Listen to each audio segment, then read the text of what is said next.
लोकसभा में देर रात पास हुए वक्फ संशोधन बिल मामले पर बोलते हुए बिहार बीजेपी के अध्यक्ष दिलीप जायसवाल ने कहा है कि आज वैसे दल के नेता वक्फ बिल पर ज्ञान दे रहे हैं जो एक समय में वक्फ बिल को असंवैधानिक करार देते थे। दरअसल दिलीप जायसवाल ने बातों ही बातों में लालू प्रसाद यादव पर निशाना साधते हुए तेजस्वी यादव पर भी हमला किया है। वक्फ बिल के बारे में वक्फ बोर्ड के काम को सुव्यवस्थित करने के लिए, व्यवस्था में लाने के लिए और वक्फ संपत्तियों का कुशल प्रबंधन सुनिश्चित करने के लिए मैनेजमेंट, ये संशोधन बिल लाया गया है।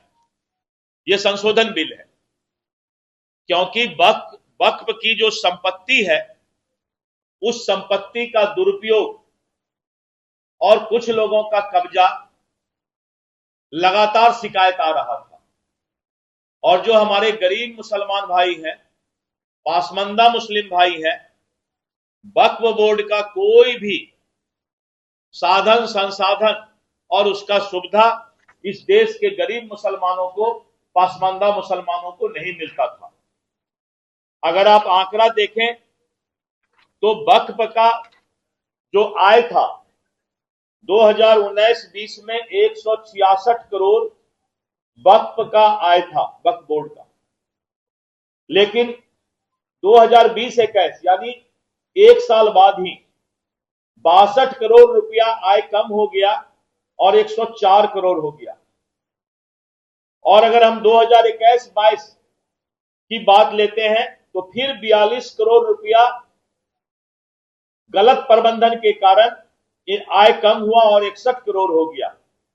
और 22-23 में 27 करोड़ हो गया, 23-24 में 14 करोड़ हो गया। तो 166 करोड़ का जो वक्फ का इनकम था, आय था, इन लोगों के गलत प्रबंधन के कारण और कुछ लोगों के कब्जा के कारण, व्यक्तिगत उपयोग वक्फ के संपत्ति में करने के कारण ये डाटा है, ये डाटा अपलोड किया हुआ है। और वक्फ के संपत्ति का कुछ लोग जो है गलत उपयोग करते थे। सच्चर कमेटी ने भी कहा कि कम से कम 12,000 करोड़ इसका सालाना इनकम होना चाहिए। और इनकम कितना हो रहा है? मात्र 14 करोड़। सरकार ने फैसला लिया है कि वक्फ के संपत्ति का सही प्रबंधन किया जाएगा और कुछ लोग के पॉकेट में जो वक्फ चला गया था, अब उनके पॉकेट में वक्फ नहीं रहेगा। कानूनन तरीके से वक्फ चलेगा। भ्रष्टाचार और कुप्रबंधन को रोकने के लिए, पारदर्शिता और दक्षता लाने के लिए यह संशोधन बिल लाया गया है। वक्फ के सारे संपत्ति और उसके आय का उपयोग भारतीय मुसलमान भाइयों पर ही होगा।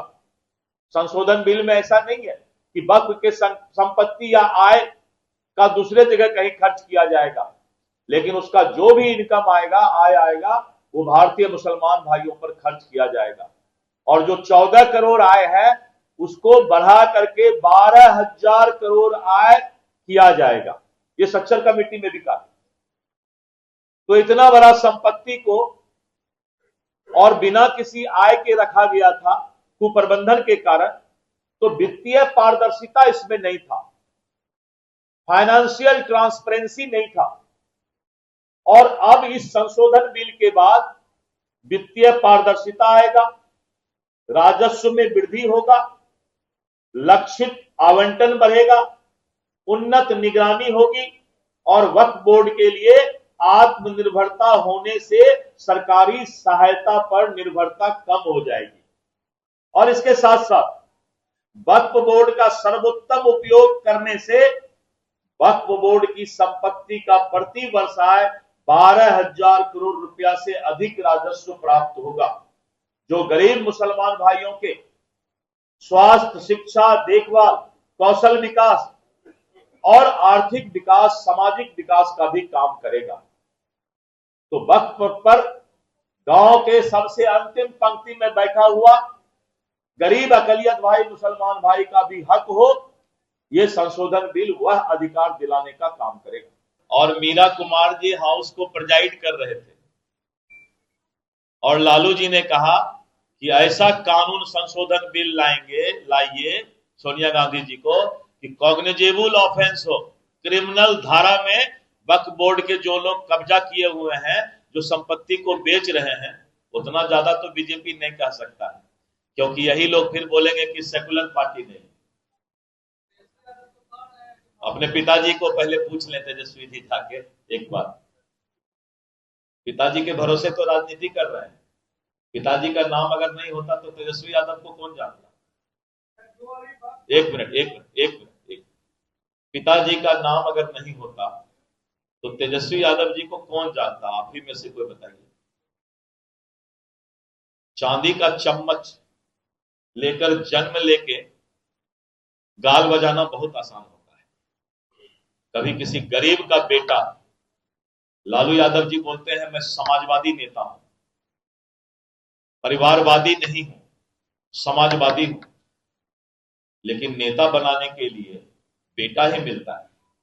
किसी गरीब समाज के अंतिम तक के व्यक्ति को भी अगर नेता बनाने का काम करते, और क्या गाल बजाएंगे भाई लोग, जो जिनका बुनियाद ही लालू प्रसाद यादव जी है, उनके बगैर तेजस्वी जी का कोई पहचान है क्या?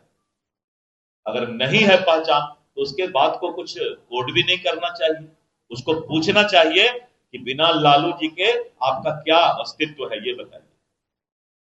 लालू जी नहीं होते तो आपका बुनियाद खड़ा नहीं होता नेतागिरी का। तो इसलिए इन सब बातों को, उनके पिताजी का जो बयान है उसको देखना चाहिए लालू जी को। आप सभी प्रेस के साथियों को भारतीय नववर्ष की हार्दिक शुभकामना। और 6 अप्रैल को रामनवमी का भी पर्व है, तो आप लोग सभी को रामनवमी की भी हार्दिक शुभकामना। जैसा कि आपको मालूम है कि भारतीय जनसंघ और 74 साल के अपने यात्रा को पूरा करने वाली राजनीतिक दल भारतीय जनता पार्टी और राष्ट्र के राजनीति और विकास पथ और अंतर्राष्ट्रीय स्तर पर भी दुनिया की सबसे बड़ी राजनीतिक दल आज भारतीय जनता पार्टी है। और भारतीय जनता पार्टी का स्थापना दिवस 6 अप्रैल को मनाया जाता है। 6 अप्रैल को भारतीय जनता पार्टी का स्थापना हुआ था, आज से 74 वर्ष पूर्व, जनसंघ काल के शुरुआत से। और भारतीय जनता पार्टी इस बार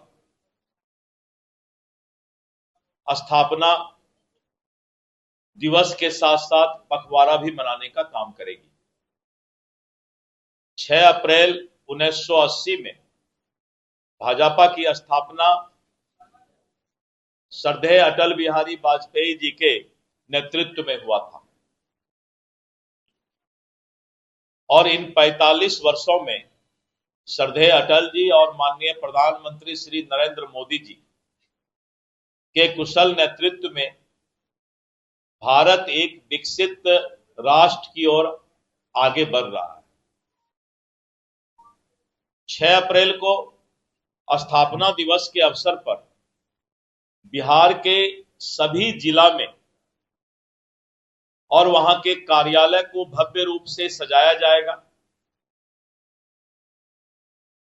और पार्टी के जो हमारा चिरंजीवी यात्रा है इतने लंबे समय का, उसका सभी जिला मुख्यालय पर हम लोग एक प्रदर्शनी भी लगाने जा रहे हैं कि कैसे जनसंघ काल से आज तक भारतीय जनता पार्टी तक का हमारा यात्रा कैसा रहा, उसकी एक प्रदर्शनी प्रत्येक जिला मुख्यालय पर लगेगी। और साथ साथ जो हमारे मंडल यानी प्रखंड के कार्यालय हैं और बूथ स्तर, बूथ तक हम स्थापना दिवस पर प्रत्येक कार्यकर्ता के घर में झंडा फहराएंगे, झंडा लगाएंगे पार्टी का, और सभी लोग अपने घर के ऊपर भारतीय जनता पार्टी का झंडा लगाने का काम करेंगे। 6 अप्रैल को जो इस बार रामनवमी का पर्व होने जा रहा है, भारतीय जनता पार्टी और सनातन के लोग बहुत ही धूमधाम से रामनवमी का पर्व मनाएंगे। रामनवमी का जुलूस निकलेगा और हम शांति और सौहार्द के साथ अपने इस पर्व को और रामनवमी पर्व को मनाने का काम करेंगे। और 6 एवं 7 अप्रैल को, चूंकि 6 को रामनवमी भी है, इसलिए 6 एवं 7 अप्रैल को सभी बूथ पर हमारे बूथ कमेटी और पन्ना प्रमुख के कार्यकर्ता स्थापना दिवस मनाने का काम करेंगे। साफ तौर से दिलीप जायसवाल ने लोकसभा में पास हुए वक्फ बिल मामले पर बोलते हुए कहा है कि आने वाले दिनों में मुसलमानों के हितैषी के रूप में यह बिल सामने आएगा। नीरज त्रिपाठी, न्यूज़ 24, पटना।